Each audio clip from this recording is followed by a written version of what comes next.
You know what happens to girls who think they're invisible? Caleb Sterling's voice cut through the cafeteria noise like a blade, his eyes fixed on the quiet brunette sitting alone in the corner. They get reminded that everyone can see exactly how pathetic they really are. Mia Donovan didn't look up from her lunch tray, but her grip on the plastic edge tightened almost imperceptibly. The institutional beige cafeteria buzzed with the usual chaos of Lincoln High's lunch period. Hundreds of students chattering over trays of questionable food. Steam rose from the serving line where lunch workers ladled portions with practiced indifference. The familiar sounds should have been comforting, but today they felt different, predatory. She had chosen this corner table specifically because it offered clear sight lines to all entrances and exits. Most people would call it paranoid. Mia called it prepared. Her father had taught her that awareness was survival, though she doubted he ever imagined she would need those lessons in a suburban high school cafeteria. The plastic tray felt solid in her hands. Its weight familiar, yet somehow different today. Her fingers naturally found the optimal grip points along the edges, positioning that would provide maximum control and leverage. These weren't conscious thoughts, just muscle memory responding to an environment that suddenly felt charged with potential violence. Caleb Sterling stood 6 ft away with his usual entourage, but he might as well have been circling her like a shark. At 18, he possessed that particular brand of confidence that came from never facing real consequences. His lacrosse letterman jacket hung perfectly on broad shoulders, and his sandy brown hair was styled with expensive product. Everything about him screamed privilege and power, from his designer sneakers to the way other students automatically gave him space. Reed Ashworth flanked Caleb's right side, shorter but equally polished, his father's law firm providing the family's influence. Nash Porter hunched over his phone to the left, fingers flying across the screen with the intensity of someone who believed technology could solve any problem. Knox Brennan loomed behind them all, 6'3" of barely controlled aggression wrapped in a football jersey. And Sloan Whitmore completed their circle of cruelty, her perfectly applied makeup unable to mask the coldness in her green eyes. They had been watching Mia for weeks now, ever since she transferred to Lincoln High after her mother found work at the local hospital. The new girl with the secondhand clothes and the way she kept her head down, never engaging with classmates, never drawing attention to herself. They mistook her silence for weakness. They couldn't have been more wrong. Mia's lunch consisted of a turkey sandwich she had made at home, an apple that had seen better days, and a carton of milk. Simple food that reminded her of meals shared with her father before his death 2 years ago. He used to say that soldiers learn to appreciate basic nutrition because you never knew when your next meal might come.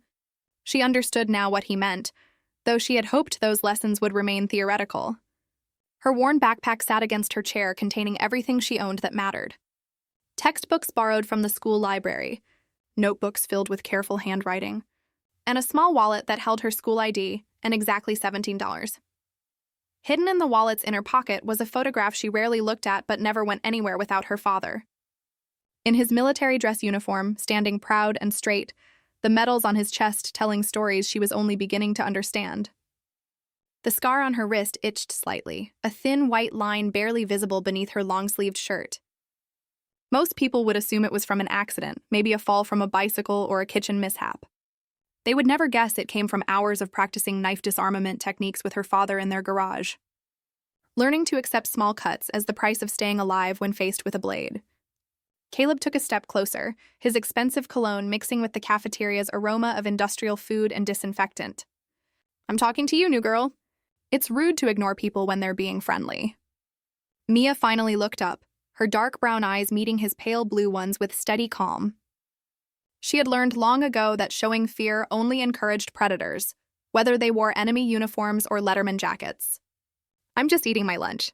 Her voice carried no challenge, no defiance, just quiet statement of fact. This disappointed Caleb, who fed on reactions and emotional responses. He had expected tears, anger, or at least stammering nervousness. Instead, he found himself looking into eyes that seemed far older than 17 years. Reed smirked and pulled out his phone, already anticipating something worth recording. "Dude, I don't think she knows who you are. Should we tell her?" Nash glanced up from his own screen long enough to snap a quick photo of Mia, already running facial recognition software he had downloaded from questionable sources. "Give me 5 minutes and I'll know everything about her." Address, family, social media, the works. Knox cracked his knuckles with deliberate menace, the sound echoing off the cafeteria's acoustic tiles. Maybe she needs a lesson in respect. Sloane examined her perfectly manicured nails with theatrical boredom. Look at those clothes. Goodwill clearance rack. I'm guessing someone should really teach her about fashion before she embarrasses herself further. The comments washed over Mia like water off stone. She had heard worse from actual enemies who wanted to kill her father, and later from grief counselors who thought they understood what she was going through. These teenagers with their designer cruelty were gnats buzzing around a mountain. She returned her attention to her sandwich, taking careful bites while maintaining peripheral awareness of her surroundings. The cafeteria had grown slightly quieter as other students sensed the confrontation brewing. Some pulled out phones, others simply watched with the fascination people showed for car accidents. None moved to intervene. This isolation was familiar to Mia. She had learned not to expect help from bystanders, just as her father had taught her never to rely on backup that might not come. Self-reliance was survival, and survival was the only promise anyone could make in an unpredictable world. If you're already feeling the tension building in this cafeteria, hit that like button and subscribe because this story is just getting started. And trust me, you won't want to miss what happens next. Caleb's frustration grew with each passing second of Mia's apparent indifference. He was used to commanding attention, used to seeing fear or admiration in the faces that turned his way. This quiet new girl was disrupting his carefully maintained social ecosystem, and that could not be tolerated. You know what I think? He said, his voice carrying clearly across the now hushed cafeteria. I think Daddy never taught you proper manners. Where is Daddy anyway? Let me guess. Walked out when things got tough. The apple in Mia's hand stopped halfway to her mouth. For just a moment, something flickered across her features, too quick for most observers to catch. But Caleb was watching carefully now, sensing weakness like a predator scenting blood. Nash looked up from his phone with a cruel smile. Actually, I can answer that question. Just pulled her records. Mia Donovan transferred here from Riverside High after her mother took a job at County General. Father was Sergeant First Class Daniel Donovan, died in a car accident 2 years ago. Single vehicle collision on Highway 37 during a rainstorm. The clinical recitation of her personal tragedy hung in the air like poison. Mia sat down the apple with deliberate care, her movements controlled despite the tremor that threatened to shake her hands. She had never heard her father's death described so coldly, reduced to bare facts by someone who had never known the man who taught her strength. Reed whistled low. Daddy issues and poverty. That's like tragic backstory bingo right there. Knox stepped closer, his shadow falling across Mia's table. Maybe that's why she acts so weird. Trauma makes people do crazy things. Sloane's laugh was sharp enough to cut glass. Oh, this is perfect. The sad little orphan girl trying to reinvent herself at a new school. How original. The words hit their target with surgical precision. Mia's breathing became carefully controlled, the technique her father had taught her for managing stress in combat situations. Count to 4 on the inhale, hold for 4, exhale for 4, repeat until clarity returned. But clarity was becoming elusive as memories threatened to overwhelm her present moment awareness. Caleb recognized the signs of someone breaking down and pressed his advantage. I bet he was drunk, wasn't he? That's usually how these tragic accidents happen. Drunk soldier can't handle his problems. Decides to solve them permanently by wrapping his car around a tree. The plastic tray creaked under the pressure of Mia's grip. Her knuckles went white as she fought to maintain control, fought to honor her father's memory by not giving these predators the satisfaction of seeing her crumble. But Caleb was relentless, sensing victory within reach. Did you watch it happen? Were you in the car with him when he decided to end it all? Is that where you got that scar on your wrist? His eyes had found the thin white line barely visible beneath her sleeve. Or did you do that to yourself afterward, trying to join Daddy in whatever hell he found? Nash provided running commentary like a sports announcer covering a massacre. Oh, this is getting good. Look at her face. I think we found the pressure point. Reed held his phone higher, making sure to capture every moment of Mia's psychological dismantling. This is definitely going viral. Crazy new girl has breakdown in cafeteria. The cafeteria had gone completely silent now. Hundreds of students watching the systematic destruction of someone they barely knew. Some looked uncomfortable but did nothing. Others watched with the hungry fascination of those who found entertainment in others' pain. A few seemed genuinely distressed, but lacked the courage to intervene against Lincoln High's most powerful clique. Mia closed her eyes and saw her father's face as clearly as if he were sitting across from her. Not the broken man from the accident scene, but the strong soldier who had taught her that the world was full of people who would try to break her spirit. He had prepared her for this moment without either of them knowing it. "Control your breathing, princess," his voice whispered from memory. When someone tries to hurt you with words, remember that pain is temporary, but weakness is permanent. You are stronger than their cruelty. She opened her eyes and looked directly at Caleb Sterling.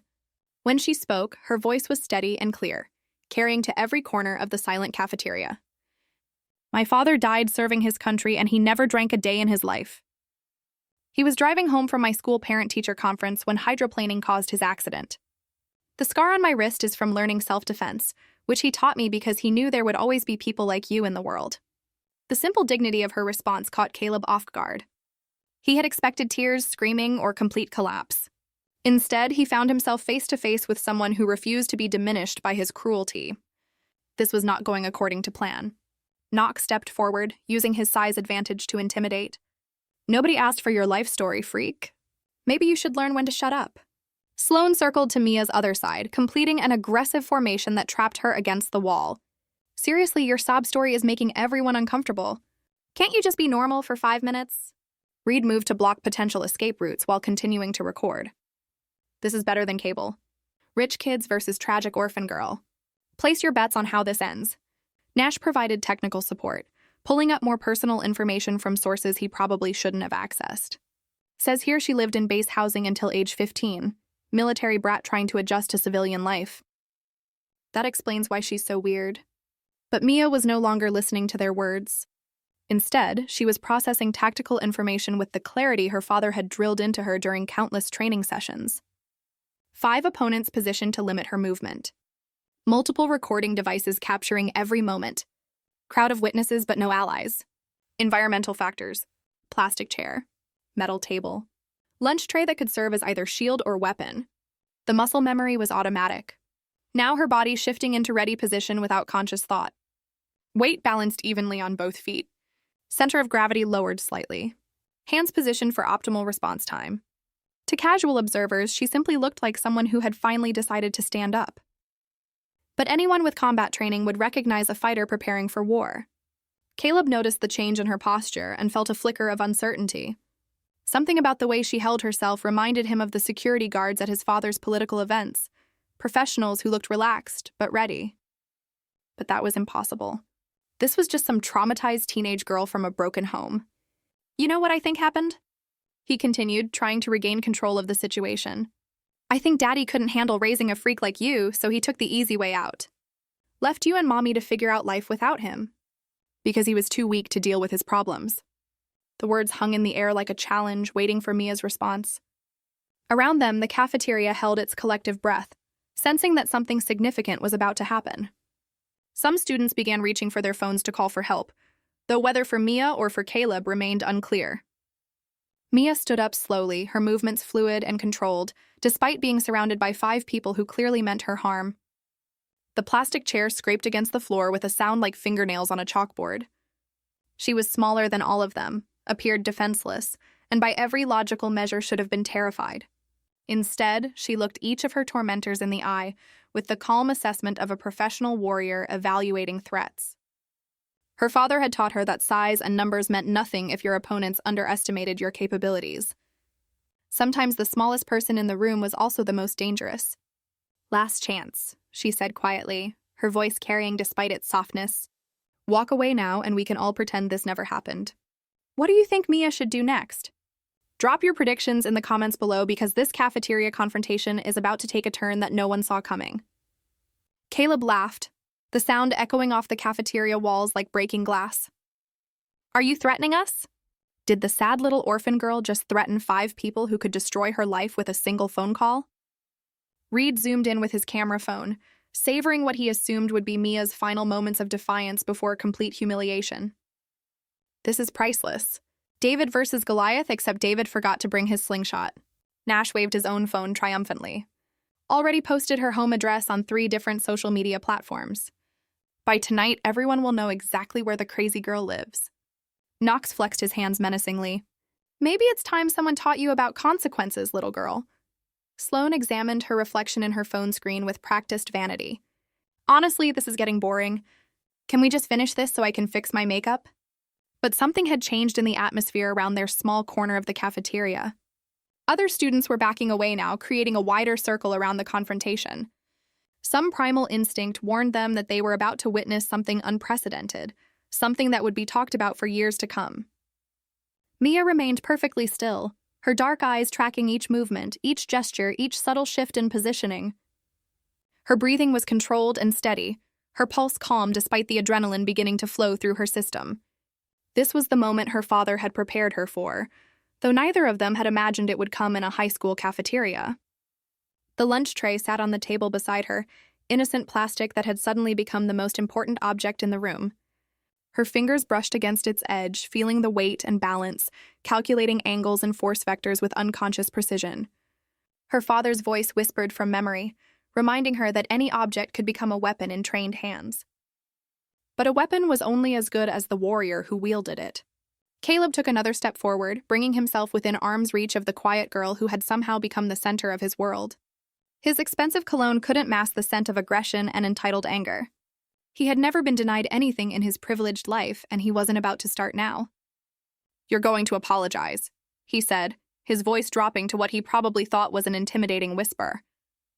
"You're going to apologize to me, to my friends, and to everyone in this cafeteria for wasting our time with your pathetic sob story. Then you're going to transfer to a different school where freaks like you belong." Mia's grip on the lunch tray shifted almost imperceptibly, her thumb finding the optimal pressure point while her fingers maintained perfect balance. The movement was so subtle that none of her tormentors noticed, but it transformed an ordinary piece of cafeteria equipment into something far more dangerous. "I'm not going anywhere," she said simply. The quiet certainty in her voice made Caleb's jaw clench with frustrated rage. He had never encountered someone who refused to be intimidated by his wealth, his connections, or his carefully cultivated reputation. This nobody with her thrift store clothes and tragic backstory was making him look weak in front of the entire school. Knox moved closer, his massive frame casting a shadow over Mia's table. "Maybe you didn't hear him right the first time?" Reed kept his camera rolling, already imagining the likes and shares this video would generate. "This is so much better than anything on social media." Nash continued his digital assault, posting personal information about Mia across multiple platforms with malicious glee. Her mom works night shifts at the hospital, probably goes home to an empty house every day. How pathetic is that? Sloane moved to block Mia's path to the main exit, her designer heels clicking against the polished floor like a countdown timer. "Seriously, just give up already. You can't win against us." The five of them had Mia surrounded now, but something felt wrong to those watching from the sidelines. Instead of cowering or begging, she seemed to grow more centered, more focused. Her posture radiated a calm readiness that was completely at odds with her desperate situation. A sophomore at a nearby table whispered to her friend, "Why isn't she scared?" "I'd be crying by now." Her friend shrugged uncertainly. "Maybe she's in shock. People react weird to trauma sometimes." But Mia wasn't in shock. She was in the zone her father had taught her to find during combat training. That place of perfect clarity where time slowed down and every detail became crystal clear. She could see the slight tremor in Reed's hand from holding his phone too long. Smell Knox's nervous sweat beneath his aggressive cologne. Hear Sloane's irregular breathing that betrayed her excitement at witnessing someone's destruction. Most importantly, she could see the gaps in their formation, the openings that would appear when they moved, the precise sequence of actions that would neutralize each threat in turn. Her father had always said that the best battles were won before the first blow was struck through superior preparation and tactical awareness. Caleb reached for her lunch tray, intending to sweep it aside in a gesture of dominance. It was exactly the move Mia had been waiting for. The trigger that would transform her from victim to warrior in the space between heartbeats. His fingers touched the plastic edge. Just as Mia's training took over completely, her body moving with precision and purpose that would have made her father proud. The cafeteria was about to learn why Sergeant First Class Daniel Donovan had spent years preparing his daughter for a world full of predators. The moment had arrived, and Mia Donovan was ready. The plastic edge of the lunch tray felt cold against Caleb's fingertips as he attempted to sweep it aside, but Mia's grip held firm. For a split second, confusion flickered across his features. The tray should have moved easily, scattered her pathetic lunch across the floor in a dramatic gesture of dominance.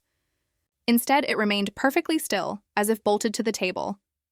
That momentary confusion cost him everything. The sound Caleb made to mock her father's death triggered something primal in Mia's memory.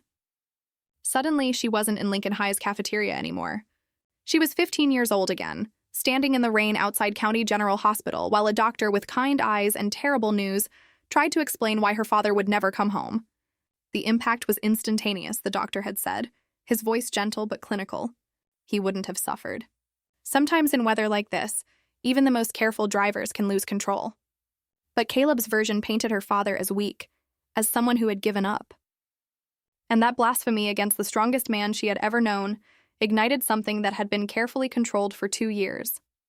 The grief, the rage, the desperate loneliness of losing the one person who understood her completely. All of it came rushing back with devastating force. Her vision blurred as tears she had refused to shed for months finally broke free. Her breathing became ragged. The careful control her father had taught her crumbling under the weight of deliberate cruelty. This was what Caleb had been working toward. This moment of complete psychological breakdown that would cement his victory and her humiliation. Knox saw the tears and grinned with savage satisfaction. Look at that. She's finally crying. Maybe now she'll learn some respect. Reed zoomed in with his camera, capturing every moment of Mia's apparent defeat. This is perfect. Crazy girl loses it in front of everyone. This video is going to make me famous. Nash continued his digital assault, posting increasingly personal details about Mia's life across social media platforms. Her dad's grave is in Riverside Cemetery, plot number 47. Maybe we should pay him a visit. Sloane's laughter was sharp and cutting. Honestly, this is just sad now. Someone should really put her out of her misery. But as Mia's tears fell, something else was happening beneath the surface. The breakdown was real. The pain was genuine. But her father's training was deeper than conscious thought. Even as her heart shattered, her body was processing threat assessments, calculating distances, preparing for the moment when emotion would transform into action. "Princess," her father's voice whispered from memory, clear as if he were standing beside her. "Tears don't make you weak, they make you human. But what you do after the tears, that's what defines your strength." She remembered the day he taught her that lesson after she had cried from frustration during a particularly difficult self-defense session. He had held her while she sobbed, then stood her up and made her run the drill again until she got it right. Strength wasn't the absence of pain, he had explained. Strength was feeling the pain and choosing to fight anyway. Mia wiped her eyes with the back of her free hand. The simple gesture somehow more threatening than any dramatic pose could have been. When she looked up at Caleb, her tears were still fresh on her cheeks, but her gaze held something that made him take an involuntary step backward. "You want to know what my father really taught me?" she asked, her voice steady despite the emotional storm raging inside her. Caleb opened his mouth to deliver another cutting remark, but the words died in his throat. Something fundamental had changed in the atmosphere around their confrontation. The girl who had seemed broken just moments before now radiated a calm readiness that set off every survival instinct he possessed. Knox felt it too, though he couldn't articulate what had shifted. "Shut up," he said, but his voice lacked its earlier conviction. Reed kept recording, but his hands were trembling slightly now, some primitive part of his brain recognizing danger, even as his conscious mind dismissed the possibility. Nash looked up from his phone screen, finally sensing that the situation was spiraling beyond their control. "Guys, maybe we should just leave her alone." Sloane took a step backward without realizing it, her designer heels clicking nervously against the floor. This is getting weird. But Mia was no longer listening to their words. The emotional trigger had served its purpose, breaking down the walls she had built around her father's training. Now the training flowed through her like electricity. Every lesson, every drill, every principle crystallizing into perfect clarity. She stood up slowly, her movements fluid, despite the plastic chair scraping against the floor. The lunch tray came with her, still gripped in her left hand with deceptive casualness. To most observers, it looked like she was simply clearing her place. But anyone with combat experience would recognize the subtle shift in stance, the way her weight settled evenly on both feet, the manner in which she held the tray that transformed it from dining equipment into something far more dangerous.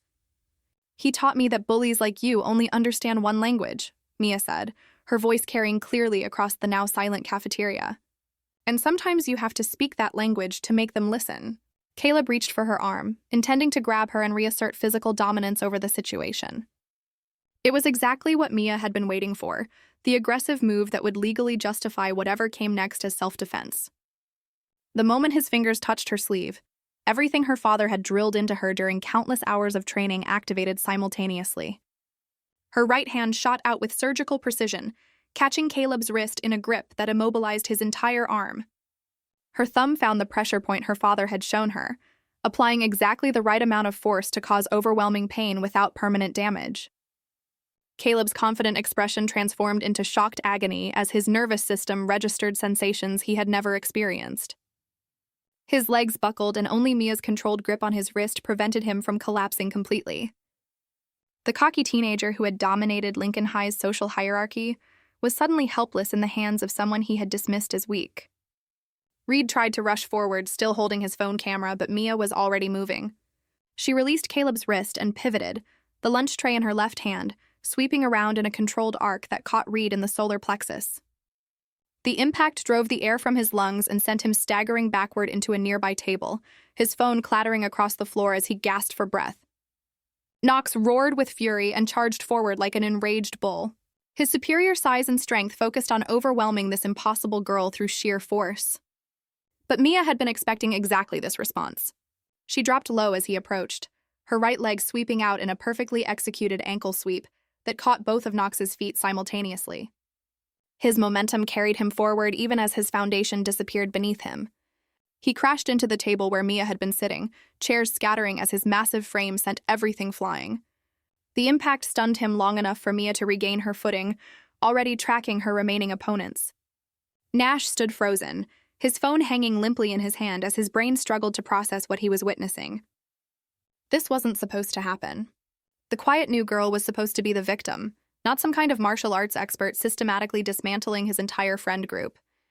Sloane screamed and lunged forward with her perfectly manicured nails extended like claws, aiming for Mia's face with desperate fury. But Mia caught her wrist in mid-strike, applying pressure to the nerve cluster at the base of her palm. Sloane's hand went numb instantly, her aggressive momentum carrying her past Mia and into the wall behind her. The entire confrontation had lasted less than 10 seconds. 4 of Lincoln High's most feared students lay scattered around the cafeteria like broken toys, while their target stood calmly in the center of the chaos, barely breathing hard from her exertions. The cafeteria erupted in shocked gasps and excited chatter as hundreds of students tried to process what they had just witnessed. Cell phones appeared everywhere, recording the aftermath of the most spectacular reversal in the school's history. Social media feeds lit up with videos and commentary as the footage spread beyond the school's boundaries. Nash finally found his voice, though it came out as a terrified whisper. "What are you?" Mia looked at him with something that might have been pity. "I'm someone who was taught to defend herself." Principal Fricks arrived with school security close behind, pushing through the crowd of excited students to reach the scene of the disturbance. She was a stern woman in her 50s who had dealt with countless teenage conflicts, but nothing had prepared her for the sight that greeted her in the cafeteria.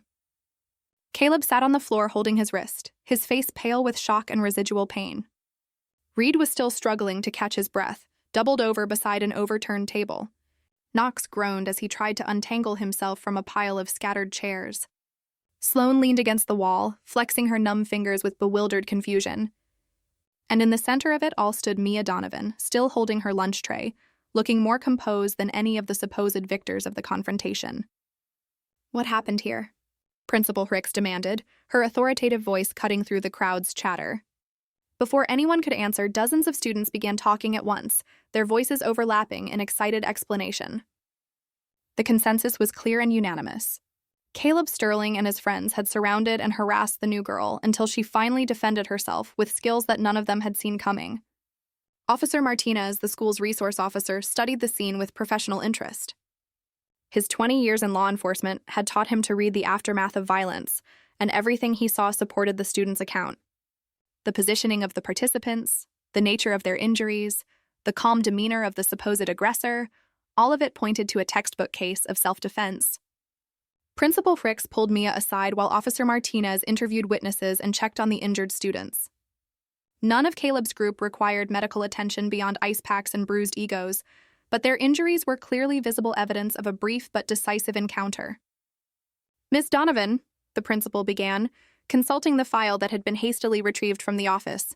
I need to understand exactly what happened here today. Mia sat down her lunch tray on a nearby table, the simple action somehow more significant after everything it had been through. They surrounded me and began making cruel comments about my father's death. When one of them tried to grab me, I defended myself using techniques my father taught me. Her calm recounting of events contrasted sharply with the chaos around them. Officer Martinez approached with his notebook, having completed his preliminary interviews with the witnesses. Principal Hendricks, I've spoken with 12 different students who all tell the same story. Miss Donovan was eating alone when she was approached and harassed by the Sterling boy and his friends.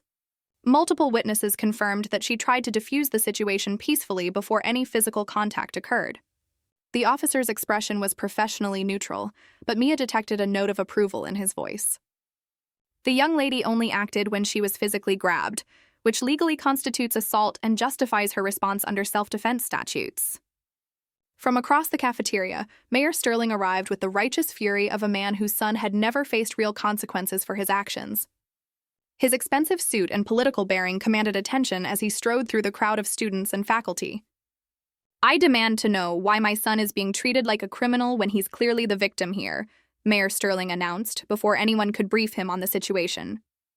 This girl obviously has serious psychological problems and should not be allowed around normal children. Principal Hendricks held up a hand to forestall the mayor's rant. Mayor Sterling, I understand your concern, but the evidence suggests a very different sequence of events than what you're describing. Officer Martinez stepped forward with the diplomatic skill that came from dealing with angry parents and political figures. Sir, your son and his friends initiated this confrontation and made the first physical contact. Miss Donovan's actions were entirely within her legal rights as self-defense. But Mayor Sterling was not accustomed to being contradicted, especially not when his son's reputation was at stake. I don't care what these witnesses think they saw. No normal teenage girl could do what she did to 4 healthy young men. She's obviously been trained in violence and represents a danger to other students. His words carried the implicit threat of political consequences for anyone who disagreed with his version of events. Principal Hendricks had worked in education long enough to recognize the pressure that came from powerful parents, but she also had a responsibility to protect all her students, including Mia. The standoff was interrupted by the arrival of Mr. Crawford, Lincoln High's newest faculty member and the school's ROC instructor. He was a quiet man in his 40s who rarely involved himself in administrative matters, but something about the scene in the cafeteria had drawn his attention. Principal Hriss, he said, approaching the group with measured steps. I couldn't help but overhear the discussion about Miss Donovan's defensive techniques. Crawford studied Mia with the experienced eye of someone who had seen combat and recognized the signs in others. Her posture, her breathing, the way she held herself despite being the center of a highly charged situation. All of it spoke to training that went far beyond typical teenage self-defense classes. Miss Donovan, he said directly to her, would you mind if I asked who taught you those techniques? They were very professionally executed. Mia met his gaze steadily, recognizing something familiar in his bearing and demeanor. My father taught me. Sergeant First Class Daniel Donovan, 82nd Airborne. Crawford's expression shifted slightly, a mixture of respect and understanding crossing his features. I served with the 82nd during my second deployment. Your father's unit had a reputation for producing soldiers who could handle themselves in any situation. The military connection changed the atmosphere of the entire conversation. Officer Martinez nodded with new respect, while Principal Hendricks gained a clearer understanding of why Mia's defensive capabilities were so impressive. Mayor Sterling, however, remained unmoved by these revelations. I don't care if her father was a general. My son has rights, and he's been assaulted by someone with military training. This is a clear case of excessive force. Crawford turned to face the mayor with the calm authority that came from years of military service. With respect, sir, your son initiated physical contact against someone who was trying to avoid confrontation. Miss Donovan used exactly the amount of force necessary to neutralize multiple attackers while ensuring that none of them suffered permanent injury. That level of restraint speaks to exceptional training and discipline. The defense of her actions from someone with military credibility provided validation that Mia hadn't realized she needed. For the first time since the confrontation began, she felt like someone understood not just what had happened, but why it had been necessary. Principal Hendricks made her decision with the weight of witness testimony, legal precedent, and professional judgment behind her. Miss Donovan will receive a 3-day suspension as required by our zero-tolerance policy regarding physical altercations.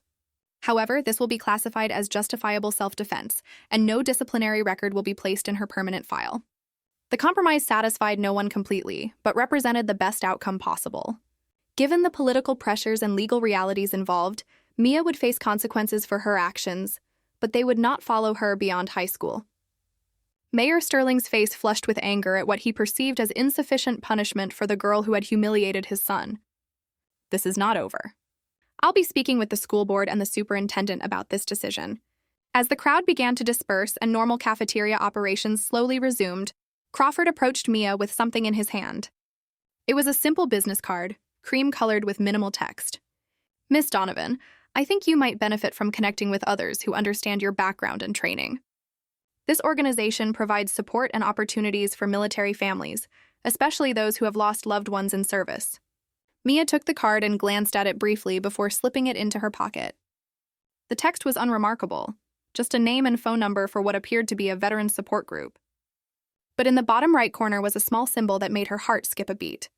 It was the same symbol that appeared on her father's watch, the one he had worn every day, but never explained. A simple geometric design that she had assumed was just a manufacturer's logo. But seeing it again in this context suggested something far more significant. Her father's training had prepared her for many things, but it had not prepared her for the possibility that his death might have left behind mysteries that were only now beginning to surface. The business card felt heavier in her pocket than its physical weight could account for, carrying implications that would reshape her understanding of everything she thought she knew about her family's past. The memory of that watch surfaced with startling clarity. Her father had worn it constantly, even during their training sessions when most jewelry would have been impractical. She had asked him about it once when she was 12, tracing the small symbol with her finger while they sat together after a particularly intense self-defense lesson. He had smiled and said it was just something from his military days. Nothing important. But the way his expression had shifted, the slight tension that entered his voice, suggested there had been more to the story.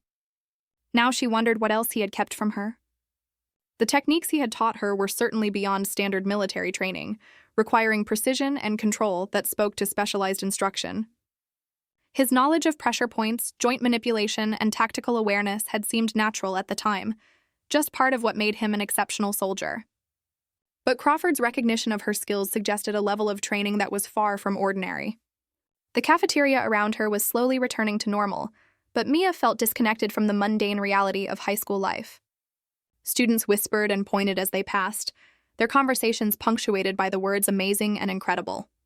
And did you see that she had become something of a legend in the span of 10 minutes? But fame felt hollow when weighed against the questions now burning in her mind. Her mother would be arriving soon to pick her up, another conversation that would require careful navigation. How much did her mother know about her father's true background? Had she been complicit in keeping secrets, or was she as unaware as Mia herself had been? The thought of her mother's potential ignorance was somehow more troubling than the possibility of deliberate deception. Crawford watched her from across the cafeteria, his expression thoughtful and slightly concerned. There was recognition in his eyes, not just of her capabilities, but of something deeper. He knew more than he had revealed, and that knowledge connected somehow to the symbol that had appeared twice in her life with no explanation. As Mia gathered her belongings and prepared to leave the cafeteria, she realized that defending herself against Caleb Sterling and his friends had been the easy part. The real challenges were just beginning, and they would require different kinds of strength than anything her father had taught her. The symbol on the business card burned in her memory like a question that demanded answers. And Mia Donovan was determined to find them, no matter where they might lead or what truths they might reveal about the man she thought she had known completely.